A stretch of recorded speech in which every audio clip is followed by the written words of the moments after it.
Hi friends, ఈరోజు beetroot halwa ఎలా చేసుకున్నామో చూద్దాము. ముందుగా బీట్రూట్ ఉడకబెట్టేసుకొని పేస్ట్ కొట్టి పెట్టేసుకోవాలి.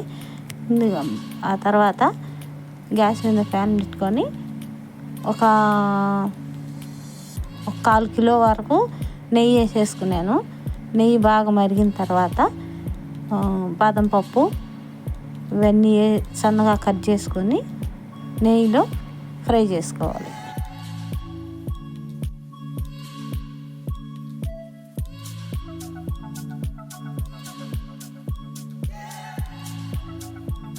నెయ్యి ఒక ఫ్రై అయిన తర్వాత 2 నిమిషాల తర్వాత వాల్నట్స్, ముంతమాడిపప్పు ఇవన్నీ బాగా ఫ్రై చేసుకోవాలి.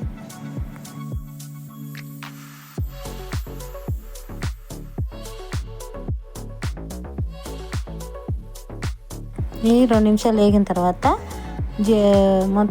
ఎండు ద్రాక్ష వేసేసుకొని బాగా ఫ్రై చేసుకొని ఒక ప్లేట్ తీసేసి ఒక ప్లేట్లో వేసి పెట్టేసుకుందాము. ఈ తర్వాత మళ్ళీ మనం మిగిలిన నెయ్యి ఉండింది కదా, ఆ దాంట్లోనే ఈ పేస్ట్ మనము వేసేసి బాగా కలుపుకోవాలి. బాగా అడుగంటకుండా సన్న మంట మీద కలుపుకోవాలి. మనం ఈలోగా ఈ ముంతమాడిపప్పు, ద్రాక్ష, వాల్నట్స్, బాదం పప్పు ఫ్రై చేసుకున్న దాంట్లోనే 1 కప్పు మైన కొబ్బరి వేసేసుకోవాలి. ఈలోగా మనం ముద్ద వేసేసుకొని ఇది మధ్య మధ్యలో కలబెట్టుకుంటూ ఉండాలి.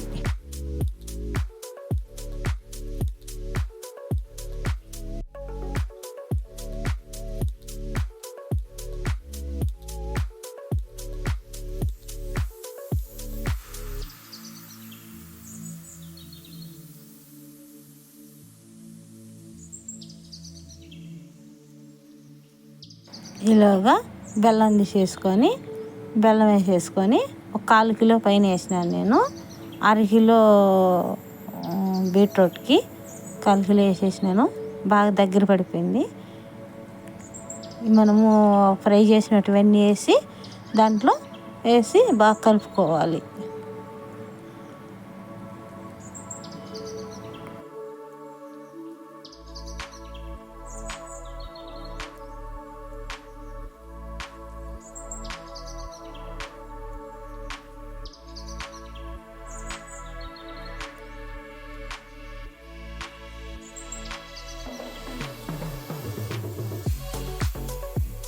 బాగా కలుపుకున్న తర్వాత కొద్దిగా నెయ్యి వేసుకొని అడుగంటకుండా బాగా అడుగంటుకోలేదండి, బాగుండదు కానీ టేస్ట్ ఉంటుందని ఇంకొక రవ్వ వేసినాను. బాగుంది.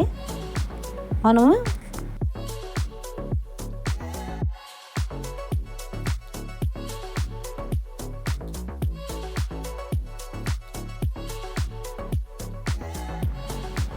అయిపోయింది. మనము ఒక గిన్నె తీసేసుకొని ఒక గిన్నెలో వేసేసుకొని సర్వ్ చేసుకున్నాము. చూడండి, కొద్దిగా కొబ్బరి చెల్లి వేసుకొని టేస్ట్కి తగ్గ ఉంటుంది, సూపర్గా ఉంటుందండి. ట్రై చేయండి ఫ్రెండ్స్, సూపర్గా ఉంటుంది. మీకు నచ్చినట్టయితే లైక్ చేయండి, షేర్ చేయండి, కామెంట్ పెట్టండి ఫ్రెండ్స్. సూపర్గా ఉంటుంది, ట్రై చేయండి ఫ్రెండ్స్. Okay friends, bye.